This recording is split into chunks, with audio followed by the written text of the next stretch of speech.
Today, his paintings are among the most expensive works of art in the world. But while he was alive, he often went hungry, lived in debt, and in many people's eyes, he was strange and dangerous. This story is less about the shine of talent and more about one man's loneliness and his inner battle. This is the story of Vincent van Gogh. Vincent was born in 1853 in the Netherlands in a small town called Zundert. His father was a pastor. The rules at home were strict, and life was quiet. Vincent looked quiet too. But under that quiet, there was a strange heaviness. He got hurt easily, thought too much, and felt everything more deeply than most people. And sometimes, it turns out that what tires a person the most is exactly that, feeling too much. In his youth, he changed jobs more than once. He worked in an art gallery, tried to become a teacher, then turned toward religion. Inside him, there was one goal: I have to be useful to people. But wherever he went, it felt like he never found the right place. Rules suffocated him. For a while, he worked as a preacher in the mining region of Belgium. He saw the miners' brutal lives and wanted to live like them. He even gave away his clothes. But that kind of devotion didn't look normal to the authorities. They removed him from the job. And in that moment, Vincent felt as if another door had opened. He would speak, not with words, but with painting. Van Gogh started late. In his first serious works, the colors were dark, browns, grays, earth tones, as if there was no sun on the canvas. One of his first major paintings, The Potato Eaters, carries the spirit of that period. Tired faces, rough hands, a poor table. But to Vincent, these weren't miserable people. They were heroes living inside hard work. And during this time, one person becomes more and more important in his life. Theo. Theo wasn't just a brother. He was Vincent's support, his confidant, sometimes the only thread tying him to the world.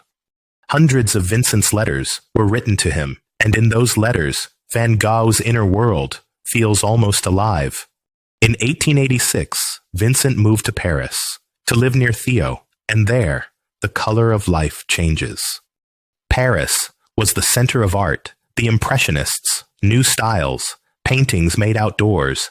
In that environment, Vincent seemed to rediscover color.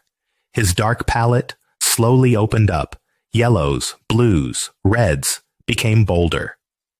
He was no longer just describing things with color. He was screaming emotion through color. But the noise of Paris, was heavy. Crowds, tension, constant pressure. Vincent's nerves couldn't carry it for long, and he looked south for an escape. Arles becomes two things in his life, a peak and an abyss. The sun is harsher there, shadows sharper. Colors look like they burn. Vincent painted non-stop.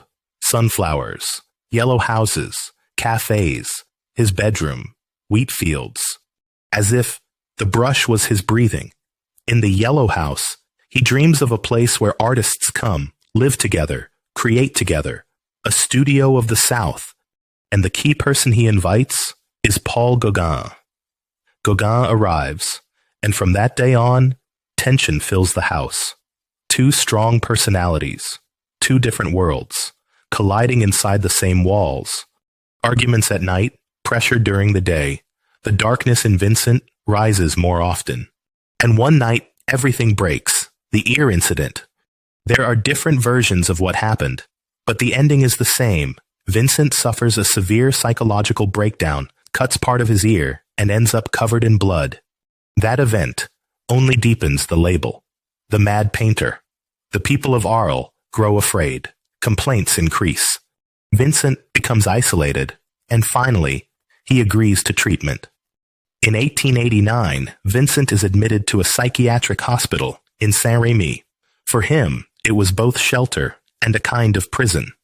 Sometimes he was calm and he worked. Other times, the attacks came. It felt like a storm exploded inside his mind. He would disappear into darkness for days, then return and paint again.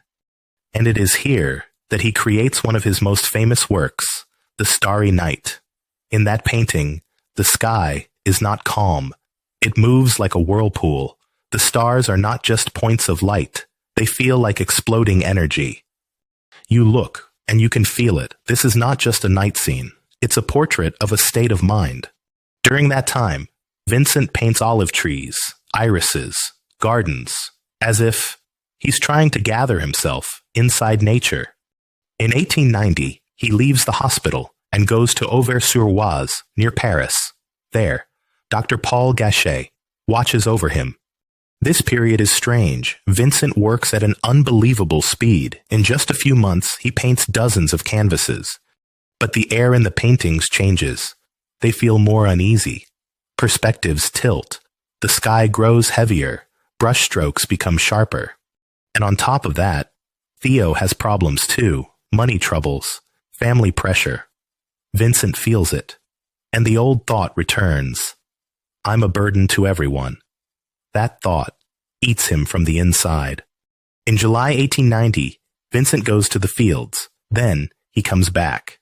Wounded, a gunshot to the chest. A few days later, he dies. The hardest part is this. Theo is there again, holding his brother's hand, and one sentence, often remembered as his final words, is this: "The sadness will last forever." Van Gogh lived only 37 years, and the biggest ironies of his life begin after that. Van Gogh shows us a harsh truth. Talent is not always welcomed with applause. Sometimes, talent is condemned to loneliness first. While he lived, he sold little. He was accepted little. He was judged a lot. But he left behind a legacy so powerful that even today, his colors can still make something inside you tremble. Because Vincent wasn't just painting, he was feeling. And what he felt, he poured straight onto the canvas. Maybe that's why, when we look at The Starry Night, we don't just see stars. We see the storm inside a human